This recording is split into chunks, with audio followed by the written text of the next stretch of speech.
एक general thought होता है हर स्टूडेंट के मन में कि जब तक वो कोचिंग नहीं जाएंगे तब तक उनके नीट में सिलेक्शन होने के चांसेस नहीं है। पर एक मेजर प्रॉब्लम ये भी है कि बहुत सारे स्टूडेंट कोचिंग अफोर्ड नहीं कर सकते। So in today's video I will give you the solution कि कैसे हम बिना कोचिंग को यूटिलाइज किए हुए नीट में एक अच्छा रैंक लेके आ सकते हैं। So hi everyone, this is Smita Gupta, BBS third year student. तो first of all I would like to tell you a very important and fact कि कोचिंग जाने वाला हर एक बच्चा सिलेक्ट नहीं होता है और सेल्फ स्टडी करने वाले बच्चे भी सिलेक्ट होते हैं। So in nutshell I want to say कि कोचिंग से आपका सिलेक्शन डिसाइड नहीं होता है। It's all about you कि आप कितना एफर्ट डालते हो, आप अपनी प्रिपरेशन को कितना सीरियसली लेते हो, कितने अच्छे से पढ़ाई करते हो, इससे आपका सिलेक्शन डिसाइड होता है। कोचिंग जाने से आपको कुछ फायदे मिलते हैं, जैसे कि आपका टाइम टेबल एक रूटीन बन जाता है जिसको आप फॉलो करते हो। मेरे हिसाब से डिसिप्लिन बहुत इंपॉर्टेंट है। दूसरा फायदा ये होता है कि एक कंपटीशन आपको देखने को मिलता है। आप घर पे रह के अगर आप किसी से इंटरेक्ट होके पढ़ाई नहीं कर रहे हो, आप सिर्फ अकेले अकेले पढ़ रहे हो, तो आपको कंपटीशन उतना फेस नहीं करना पड़ता है जितना आप कोचिंग में जाके फेस करते हो। और हमें रेगुलरली मोटिवेशन मिलता रहता है कि हम आगे और अपने आप को इम्प्रूव करें, जो कि हमें सेल्फ स्टडी में कहीं ना कहीं लैक हो जाता है। और कोचिंग जाने का तीसरा फायदा ये होता है कि हमारे doubts time to time solve होते रहते हैं। नीट की प्रिपरेशन के दौरान कई बार ऐसा होता है कि हम बिल्कुल टूट जाते हैं, हमें बिल्कुल भी पढ़ाई करने का मन नहीं होता है, तो उस टाइम पे कोचिंग हमारी हेल्प कर सकती है। Cons of going to a coaching, अगर आप एक एवरेज स्टूडेंट हो और कोचिंग जा रहे हो तो हो सकता है कि आपका टाइम ज़्यादा वेस्ट हो रहा है एज कम्पेयर टू टॉपर्स। देखो टॉपर्स कहीं भी होंगे वो क्लियर कर लेंगे नीट का एग्जाम, अगर वो कोचिंग में होंगे तो भी नीट का एग्जाम क्लियर करेंगे, अगर नहीं होंगे तो भी नीट का एग्जाम क्लियर कर लेंगे। पर लेकिन अगर आप एक एवरेज स्टूडेंट हो, सो फैक्ट बात यह है कि कोई भी कोचिंग किसी भी स्टूडेंट, किसी भी टाइप का स्टूडेंट हो, वेदर इट्स एवरेज स्टूडेंट और नॉट, गारंटी बिल्कुल नहीं लेती कि वो आपका सिलेक्शन कराएगी ही कराएगी। और फैक्ट बात ये भी है कि कोचिंग इंस्टीट्यूट में उन्हीं बच्चों पे ज़्यादा ध्यान दिया जाता है जिनसे उन्हें उम्मीदें होती है कि वो उन्हें एक अच्छा रैंक ला के देंगे, और उन बच्चों पे शायद कम ही ध्यान दिया जाता है जिनसे उनको कोई उम्मीदें नहीं होती है।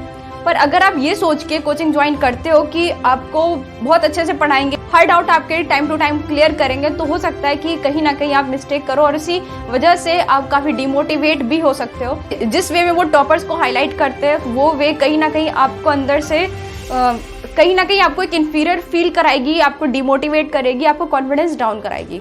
सो एक एवरेज स्टूडेंट के लिए अपने मन में ये बिल्कुल ध्यान में रखना चाहिए कि अगर वो कोचिंग जा रहा है तो उन्हें इन सब चीज़ों से इफेक्ट नहीं होना है।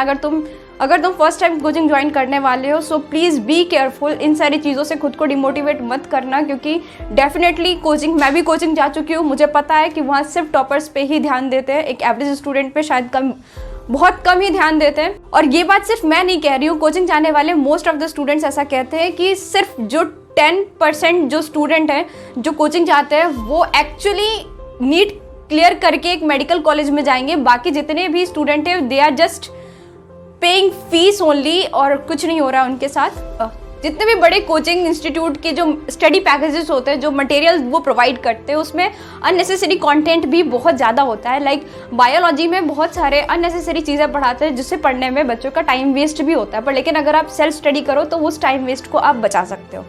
सो ये हो गया है कोचिंग जाने के प्रोज एंड कॉन्स। अब सेल्फ स्टडी करने के प्रोज एंड कॉन्स क्या होता है? सो फर्स्ट ऑफ ऑल मैं तुम्हें ये बता दूं कि जितने भी कोचिंग इंस्टीट्यूट में जाने वाले बच्चे जो सेलेक्ट होते हैं, एक्चुअली में मेडिकल कॉलेज जाते हैं, वो सेल्फ स्टडी पे ज़्यादा ध्यान देते हैं as compared to the class lectures. अगर तुम सही मेंटोरशिप के साथ सेल्फ स्टडी करो तो तुम अपना वक्त और पैसा दोनों बचा सकते हो और अपना करियर भी बचा सकते हो। अगर तुम सही तरीके से सेल्फ स्टडी करो तो सेल्फ स्टडी करने का प्रोज ये है कि तुम्हारा टाइम बचेगा, तुम्हारा पैसा बचेगा, और कॉन्स ये है कि तुम्हें उतना ज़्यादा एक्सपोजर नहीं मिलेगा, कंपटीशन नहीं देखने को मिलेगा जितना कोचिंग इंस्टीट्यूट में मिलता है। सेल्फ स्टडी करते टाइम पे प्रॉब्लम ये आती है कि सेम चीज़ को बार बार पढ़ते पढ़ते हम बोर हो जाते हैं। एनसीईआरटी की बुक को बार बार पढ़ते हैं एंड देन हम बिल्कुल बोर हो जाते हैं, हमें बिल्कुल भी मन नहीं करता है पढ़ने का। और अगर तुम्हें ये प्रॉब्लम आ रही है then you can use memonite app. It is very difficult to learn each and every line of NCERT, so Memoneat have 30k plus questions and they have made questions from each and every line. तुम अलग अलग तरह से इस app को use कर सकते हो, जैसे ऑर्गेनिक के रिएक्शंस याद करने में, फिजिक्स के फॉर्मूलाज को याद करने में।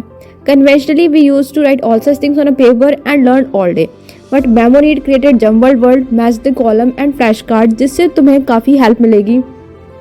जिसको फिजिक्स में प्रॉब्लम आती है they must use memonite app because they have very good video lectures of physics. They have very good question bank of physics जिसमें उन्होंने बहुत सारे कंसेप्चुअल क्वेश्चंस डाल रखे हैं and they keep notifying you your mistake until you conceptually understood it. For bio and chemistry, they offer 50% discount. For more discount, you can use my code. You will get 300 rupees off with my code. Link is in the description. Just go and give it a try. पर लेकिन ये सारे cons जो है वो काफ़ी preventable, easy तरीके से हम इन सारे कॉन्स को प्रिवेंट कर सकते हैं। अब मैं तुम्हें ये बताऊंगी कि किस तरह से एफिशिएंटली तुम सेल्फ स्टडी कर सकते हो। So what are the resources you can use while doing self study? The foremost is NCERT book. NCERT book से बाहर कुछ भी नहीं आता है। अगर तुम NCERT book को efficiently यूज करो तो तुम नीट में काफी अच्छा स्कोर लेके आ सकते हो। Apart from NCERT, there are other resources available free of cost on internet. So first is YouTube. So YouTube पे काफ़ी अच्छा कंटेंट दे रखा है। अगर सिर्फ आप YouTube पे डिपेंडेंट हो के नीट क्लियर करना चाहते हो तो भी आप कर सकते हो, डेफिनेटली कर सकते हो। अगर YouTube पे जितने अच्छे वीडियो लेक्चर्स तुम्हें मिलते हैं तो शायद उतने अच्छे लेक्चर्स तुम्हें किसी कोचिंग इंस्टीट्यूट पे भी ना मिले। तो ऐसा क्यों होता है कि हम YouTube को यूटिलाइज करके नीट क्लियर नहीं कर सकते? ऐसा इसलिए होता है क्योंकि जो YouTube पे इन्फॉर्मेशन दे रखी है वो एक रैंडम वे में दे रखी है।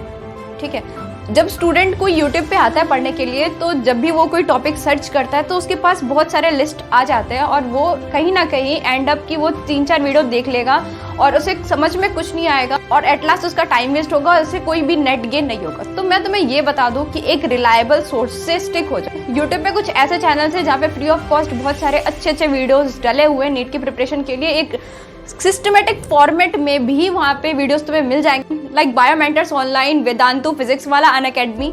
ये सारे चैनल्स काफ़ी अच्छे चैनल्स हैं। देखो, जब भी हम कोचिंग जाते हैं तो वो हमें नोट्स बनाते हैं, पर लेकिन तुम सेल्फ स्टडी कर रहे हो, तुम्हें अपने नोट्स खुद बनाने पड़ेंगे। तुम जो भी चीज़ पढ़ रहे हो यूट्यूब से, तुम्हें हर चीज़ लिखना है, तुम्हें नोट डाउन करना है और उसे समझना है और उसे याद भी करना है। और अगर तुम सिर्फ वीडियो देखते हो तो तुम यूट्यूब से बिल्कुल भी सिलेक्शन नहीं करा सकते हो। तो तुम इस तरह से यूट्यूब को यूटिलाइज कर सकते हो। ऑनलाइन वीडियोस देखने से, नोट्स बनाने से सब्जेक्टिव एग्जाम की तैयारी तो हो सकती है, पर लेकिन ऑब्जेक्टिव एग्जाम की तैयारी करने के लिए मोस्ट इंपॉर्टेंट थिंग की एमसीक्यू प्रैक्टिस करना।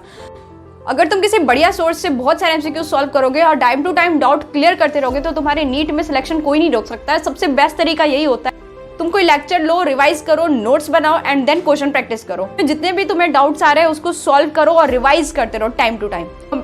और इस तरीके से तुम नीट के एग्जाम में बहुत ही अच्छे नंबर लेके आ सकते हो विदाउट किसी कोचिंग के। सो जितने भी बुक्स तुम यूज कर सकते हो उन सब की वीडियोस मैंने ऑलरेडी बना दी है, मैं लिंक डिस्क्रिप्शन में डाल दूंगी, तुम वहां से जाके सारी बुक्स देख लेना और जो भी बुक्स तुम्हें समझ में आए, जो भी बुक्स तुम्हें लगे कि तुम्हें सूट करेगी, सिर्फ वही बुक लेना।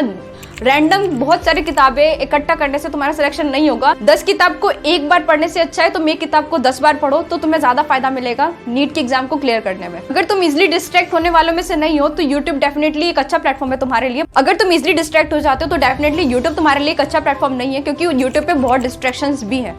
तुम कुछ ऐसे ऐप्स यूज कर सकते हो जो या तो फ्री ऑफ कॉस्ट है या तो उनके चार्जेस जो है वो नेग्लेजिबल है। सो आई रिसेंटली डिस्कवर्ड कुछ ऐसे ऐप्स जो कि बहुत यूजफुल है नीट की प्रिपरेशन के लिए। Unacademy, Physics Wallah, NEET prep, memo NEET, prep online, Vedantu. So मेरे नॉलेज में ये सारे ऐप्स है। अगर तुम्हें इन सारे ऐप्स के अलावा भी कोई एक अच्छा बेटर रिसोर्स तुम्हें पता हो तो डेफिनेटली तुम कमेंट में उस ऐप का नाम लिख सकते हो। तो बहुत सारे स्टूडेंट्स को हो सकता है कि उससे फायदा मिले। सो इन नटशेल, अगर तुम सेल्फ स्टडी कर रहे हो तो तुम्हें सेल्फ मोटिवेटेड रहने की बहुत ज़रूरत है। तुम्हें कोई और मोटिवेट नहीं करेगा। जब भी तुम्हें मोटिवेशन चाहिए हो तो अपने पेरेंट्स के पास जाना। सो अगर तुम सेल्फ स्टडी कर रहे हो तो तुम्हारे पास सब कुछ है। तुम ऐसा बिल्कुल मत सोचो कि तुम सेल्फ स्टडी कर रहे हो या तुम किसी से कम हो या तुम्हारी रैंक किसी से कम आएगी, बिल्कुल नहीं है ऐसा। अपनी वर्थ को समझो, तुम कर सकते हो। हमेशा खुद से यही बोलो कि तुम कर सकते हो। जब भी तुम्हें लगे कि तुम लो फील कर रहे हो अपने पेरेंट्स से बात करो, बिकॉज और उनके अलावा कोई नहीं है तुम्हारे साथ। एंड डेफिनेटली अगर तुम पेरेंट्स से बात करोगे तो तुम्हें अच्छा फील होगा, तुम्हें मोटिवेटेड फील होगा। कंसिस्टेंटली लगे रहो, रोज मेहनत करो, रोज पढ़ाई करो, कभी भी खुद को छोटा मत समझना किसी से। तुम डेफिनेटली बहुत अच्छा करने वाले हो। और एक और ऑप्शन तुम्हारे पास ये है कि तुम मेरा टेलीग्राम चैनल ज्वाइन कर सकते हो। वहाँ पे मैं डेली टारगेट्स देती हूँ स्टूडेंट्स को, जिससे तुम्हारी कंसिस्टेंसी बनी रहेगी। वहाँ पे तुम अपने डाउट्स भी पूछ सकते हो। लिंक मैं डिस्क्रिप्शन में डाल दूंगी, तुम लोग जाके ज्वाइन कर लेना। And do not forget to subscribe this channel. So this was all about this video. Thank you for watching.